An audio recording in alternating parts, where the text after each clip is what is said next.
Hello guys, this is Gayatri. Welcome to my YouTube channel. इस channel पर आपको teaching से रिलेटेड वीडियो देखने को मिलेंगी। तो आज का हमारा टॉपिक है मैथ से रिलेटेड नंबर सिस्टम। चलिए स्टार्ट करते हैं number system. First, natural number, प्राकृतिक संख्याएं। गाइस, जो एक से लेकर इनफाइनिटी तक जो भी हमारी संख्याएं होती हैं वो नेचुरल नंबर कहलाते हैं। इसे हिंदू अरबी संख्या भी कहा जाता है। सेकंड, होल नंबर, पूर्ण संख्याएं। पूर्ण संख्याएं हमारी होल नंबर, नाम से ही आपको ज्ञात हो रहा होगा। होल यानी कि जो जीरो से स्टार्ट होने वाली हैं, जीरो से इनफाइनिटी तक जो भी हमारी संख्याएं होती हैं वो होल नंबर कहलाती हैं। होल नंबर जीरो से और नेचुरल नंबर हमेशा 1 से स्टार्ट होता है, ये याद रखेंगे। थर्ड, सम संख्या यानी कि इवन नंबर। इवन नंबर क्या होते हैं? इवन नंबर इकाई का अंक अगर 0, 2, 4 या 8 हो तो वो क्या कहलाएंगी? Even number कहलाएंगी। जैसे कि 2, 4, 6, 8, 10 एंड अदर जो है दो चीज़ें इनमें, और 2 से विभाज्य भी होना चाहिए। देखिए, जो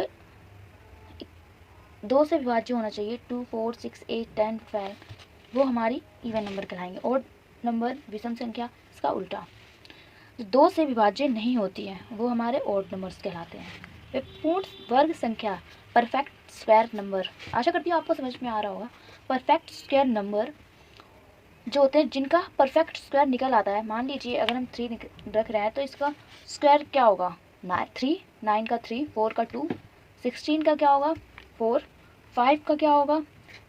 25 का 5, 36 का 6, 49 का 7। तो जिनका हम एक परफेक्ट स्क्वायर निकाल सकते हैं वो हमारी पूर्ण वर्ग संख्या यानी कि परफेक्ट स्क्वायर नंबर कहलाती है।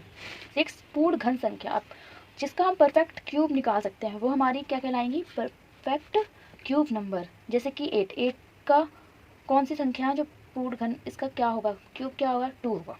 2 को अगर हम 3 बार मल्टीप्लाई करते हैं तो 8 आ जाएगा। ऐसे ही 27 का क्या होगा? 3 होगा। ओके। 7, अभाज्य संख्याएं, प्राइम नंबर। प्राइम नंबर्स क्या होते हैं? अभाज्य संख्याएं। इंपॉर्टेंट है ये।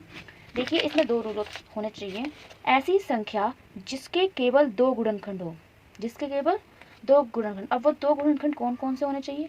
एक तो वो स्वयं संख्या होनी चाहिए और दूसरा जो है 1 होना चाहिए। जैसे कि 5, अगर 5 का गुणनखंड करते हैं तो 5 1 जा 1, 5 1 जा 5 यानी कि 1 5। तो एक तो 1 हो गया और दूसरी ये स्वयं संख्या होगी। जैसे 13 का अगर यदि हम जो गुणनखंड करेंगे तो 1 और 13 हो गया। तो ये एक तो 1 हो गई और 13, तो ये अभाज्य संख्या होगी हमारी। देखिए, 2 को अगर हम गुणनखंड करेंगे तो 1 इंटू 1 यानी कि एक तो 1 हो गई एंड 2 स्वयं वो संख्या। तो ये जो 2 है वो अभाज्य संख्या कहलाएगी। चलिए बढ़ते हैं नेक्स्ट की तरफ।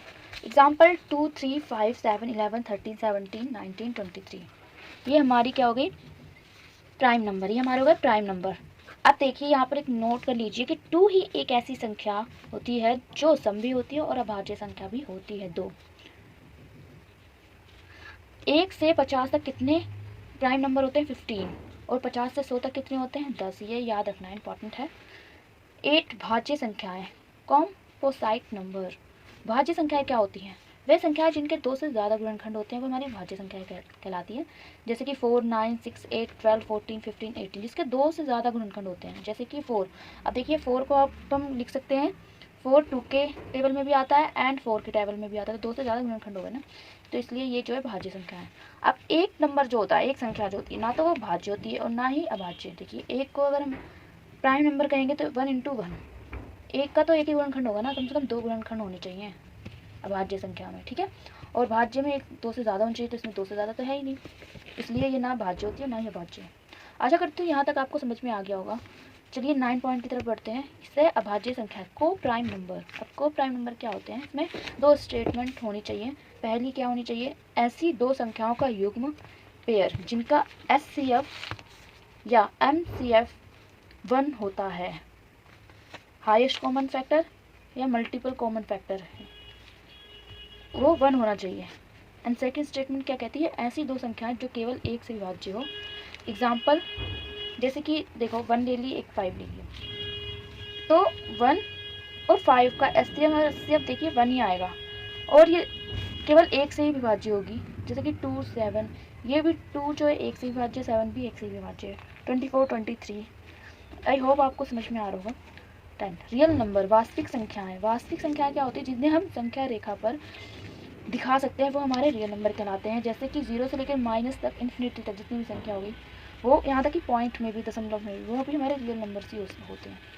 ये यहाँ पर पॉजिटिव 0 से इनफाइनाइट तक होते हैं, इन्हें हम संख्या रेखा पर निरूपण कर सकते हैं, तो ये हमारे रियल नंबर कहलाएंगे। आशा करती हूँ आपको यहाँ तक समझ में आ गया हो। चलिए बढ़ते हैं नेक्स्ट। अब रियल नंबर के टाइप्स देखिए। रियल नंबर 2 टाइप्स के होते हैं। पहला rational number, second irrational number. First परिमेय संख्याएं, सेकंड अपरिमेय संख्याएं। परिमेय संख्याएं क्या होती हैं, वह संख्याएं जिन्हें हम पी क्यू की फॉर्म में लिख सकते हैं, जैसे कि 3/8, 1/2, 7/9, 22/7 पाई का मान।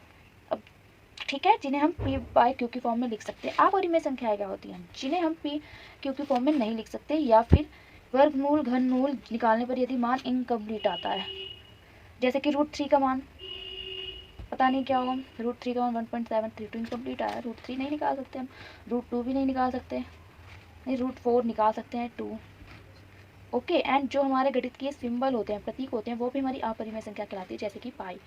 देखिए केवल पाई एक ऐसी संख्या है जो परिमेय और अपरिमेय दोनों होती है, ये भी याद रखना है।